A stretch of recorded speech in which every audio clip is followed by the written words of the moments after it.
São 7h34, é o Folha no Ar, primeira edição, oferecimento Laboratórios Plínio Bacelar e Clínica Proteus. Vamos então agora receber oficialmente, porque já estavam conosco aqui no estúdio, conversando, Geraldo Venâncio, Kleber Glória, o assunto principal da Folha da Manhã vai dar um gancho exatamente, Luiz, para esse nosso papo, que é a Justiça bloqueia 2,5 milhões de reais da Prefeitura para a Santa Casa.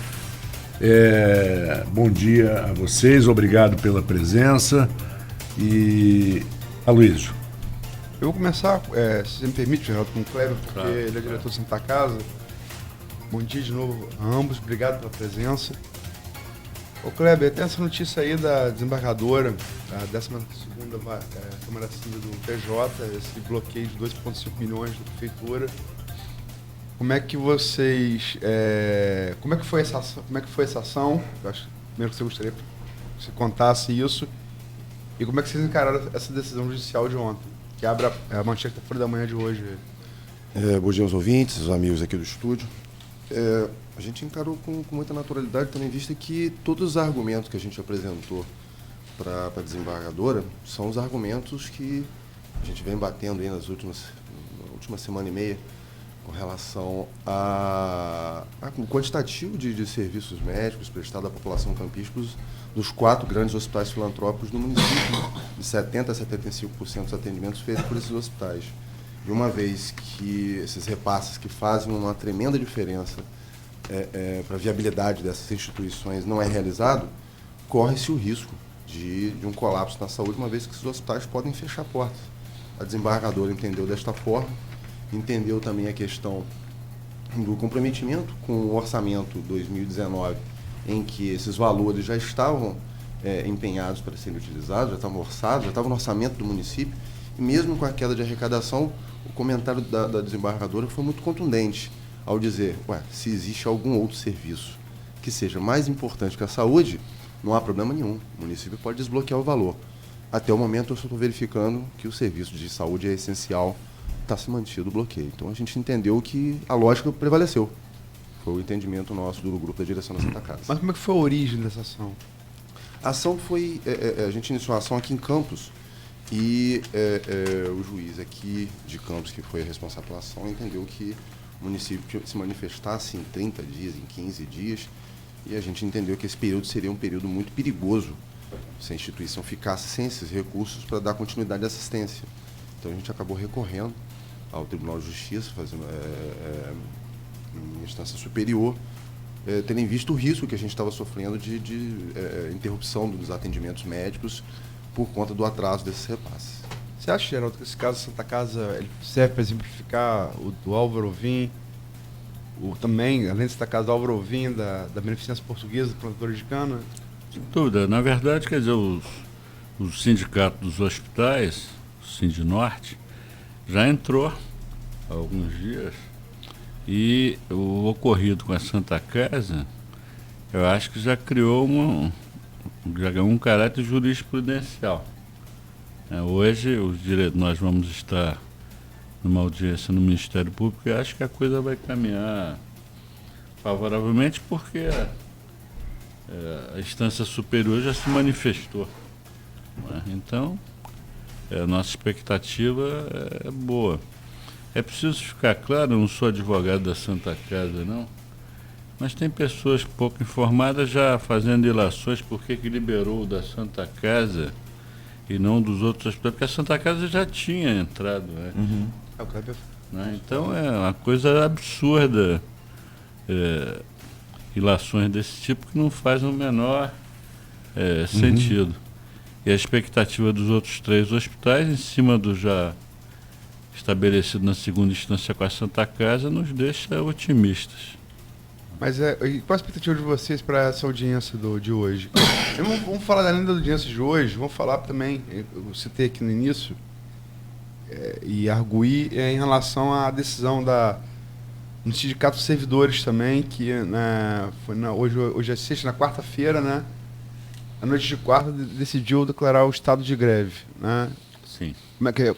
Como é que vocês viram essa decisão E qual a expectativa de vocês dois em relação à reunião, essa audiência de mais tarde no Ministério Público? A declaração de estado de greve, no momento atual, é encarado com naturalidade. Apesar de que eu tenho que informar que os funcionários do Álvaro Alvim não aderiram, Sim, porque os nossos débitos são... O status quo e a fundação também tira isso. Os nossos débitos são com os médicos, débitos muito significativos com alguns fornecedores, mas com os funcionários o hospital Álvaro Alvim está conseguindo ainda, a duras penas, se manter em dia. Com a gente lá na Santa Casa, a gente tem os salários em dia, mas com débito ainda de 13º. E o que a gente tem visto com relação à manifestação dos nossos funcionários a respeito dessa ação do sindicato de fazer a assembleia para declarar o estado de greve, é que os funcionários estão junto, lógico, claro, evidente, com o sindicato, para manter essa força de tentar ajudar o movimento dos hospitais a tentar sensibilizar o poder público de manter esses repasses em dias. Eu acho que é um movimento único. Acho que é interessante interpretar dessa forma. Tanto o sindicato do patronal, o sindicato dos hospitais, tanto quanto o sindicato dos servidores da área de saúde estão caminhando em paralelo. Acho que isso agora, é interessante. Kleber, o valor de 2,5 milhões, ele é referente ao quê? São os 3 meses que estão em atraso? É uma parcela?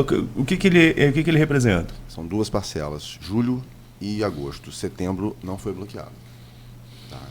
Ainda está pendente do tribunal ainda avaliar e efetivar esse bloqueio também. Agora, o município informou, por exemplo, que em nota, que a Procuradoria do município informou que o bloqueio desses 2,5 milhões poderiam prejudicar outras áreas e iria recorrer. Você sabe como que está o trâmite jurídico disso? Já há alguma informação? E com esse bloqueio, quando que a Santa Casa receberia? Tem prazo para isso? Me causa estranheza essa nota da Procuradoria, justamente porque eu queria entender qual outro serviço é prioritário além da saúde. Acho interessante que a Procuradoria se manifestasse em relação a isso, porque a própria desembargadora fez esse comentário. Sim. Se existe algum outro serviço mais prioritário no município, total tranquilidade eu faço o desbloqueio. Agora eu não consigo evidenciar. Então, acho que eu gostaria que o município se manifestasse a respeito disso. Existe algum outro serviço mais prioritário do que a vida, do que a manutenção da assistência médica em hospitais que prestam serviço de oncologia, cirurgia cardíaca, unidade de terapia intensiva? Eu tenho dificuldade. A efetiva transferência para a conta da instituição, para a gente efetivar os pagamentos de médicos, compra de materiais, medicamentos, órteses e próteses, isso vai ocorrer ao longo do dia de hoje até a segunda, foi o que o Tribunal de Justiça nos informou oficialmente. E já tivemos outros episódios de bloqueios, inclusive para Santa Casa, né? Em algum desses houve reversão de ter que devolver esse dinheiro? Já aconteceu isso? No caso da Santa Casa, houve um bloqueio que não se efetivou com o TED, com a transferência para as contas. Tá? Houve a reversão anterior, entendendo que era uma dívida prévia e que o judiciário interpretou que poderia ser encaminhado para a precatória. Como o recurso atual já faz parte do orçamento do município, a própria desembargadora e vários outros do judiciário interpretam que se faz parte do orçamento do município, não tem como ir para precatório, porque não há surpresa, não há dado novo, tá? que pegou ao município de surpresa com relação à subtração desse recurso. Já faz parte do orçamento, cumpra-se e paga-se. Agora, por falar em nota da Procuradoria, né, foi na quarta-feira que a gente esteve na redação da Folha, né? Vocês estiveram lá com a gente na redação. Logo depois o Aloysio deu sequência na matéria e o Zé Paz fala em repactuar. Esse diálogo direto com vocês mesmos falaram isso na reunião, que esperava esse diálogo direto. Sim. Há espaço, o doutor Geraldo pode falar melhor sobre isso, até porque já teve dos dois lados, já foi secretário, algumas vezes, né, doutor Geraldo? Não só uma, dos três, já fui diretor de hospital público, exato, secretário, e agora estou dirigindo um hospital filantrópico. Há espaço para essa repactuação? Tem como ali adequar a folha do que a prefeitura paga, sem prejudicar tanto o atendimento à população? É isso aí, Arnaldo. O senhor procurador ele tem que entender que existe quando o termo contratualização significa contrato. Tem um contrato assinado até 2021, quando vai se iniciar o próximo período de gestão. Então tem um contrato. Já falaram bobagens aí de acabar com a complementação. Só tem uma instância que pode acabar com complementação municipal, que é a Câmara Municipal de Campos, que é uma lei municipal. Legislativo, é. A questão da tabela, essa tabela de complementação, só tem uma instância que pode discuti-la, que é o Conselho Municipal de Saúde. Isso não pode acabar na caneta, existe um negócio chamado controle social. Agora, eu costumo dar um exemplo que justifica a necessidade do complemento municipal. Os serviços de alta complexidade não existe problema nenhum. Você não vê ninguém dizendo que tem problema para cirurgia cardíaca, para neurocirurgia, para cirurgia de coluna, para ortopedia de alta complexidade. Isso não tem problema. O problema, e que abrange a parte maior dos procedimentos, é a chamada média complexidade. E para as pessoas que estão nos assistindo e nos ouvindo entenderem, o melhor exemplo é o parto. A tabela do SUS está tão defasada que ela remunera com R$120 por um parto. O parto não é só ir lá fazer o parto ou fazer a cesárea, não. Quando fala parto, Luiz, é acompanhamento clínico do trabalho de parto. Pode durar 24 horas, 36 horas. E esses R$120 é vários profissionais, né? Para a equipe. Não. Profissionais, medicamentos, internação, tudo. O pacote. A gente conversou sobre isso, estiveram na Folha na Foi terça-feira. na terça, eu falei quarta, foi na terça. Na terça-feira. Mas é isso mesmo. Sexta-feira a gente vai falando verdade. tudo. Doido pra zerar, né? Mas enfim. Vocês explicaram que essa tabela do SUS ela não foi registrada desde que. 19 anos. Quanto tempo? 19 anos, Que ela não sofre reajuste. sim. O dinheiro até era outro, né? Não, Se for aplicar IPCA sobre isso, tem um. Mas nós conversamos na quarta-feira, a maior razão que acentua essa defasagem é que a saúde aceitou a correção da tabela pelo RV de abril. Do real. Isso criou um esforço. O RV foi julho, né, unidade monetária de transição da moeda. Acho que unidade de valor referencial. Isso. Para o Cruzeiro real. para real. Que ninguém acreditava que o real fosse dar certo, por vários planos econômicos, só que deu, né? A Confederação Nacional, não, a inflação vai voltar, mas não tem problema não, pode fazer. Apesar do governo Dilma e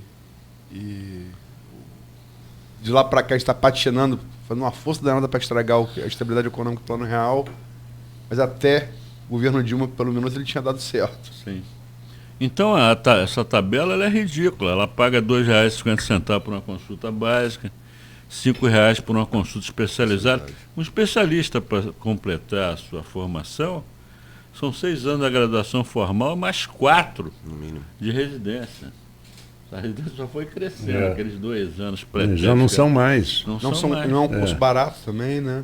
Sim, E se o estudante não conseguir vaga numa universidade federal ou uma universidade pública, ele vai pagar uma média de 6, 7, 8, 10, 12 mil reais por Aí um mês. profissional que estudou 10 anos, o governo federal paga R$ 5,00.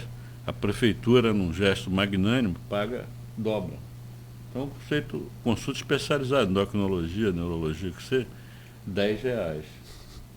O que é um valor ainda muito pequeno. Né? Um salgado e um suco. Então, existe salgado uma e um suco. tendência, estou falando com relação, né, ao governo atual, sempre existiu uma certa prevenção com relação a médico.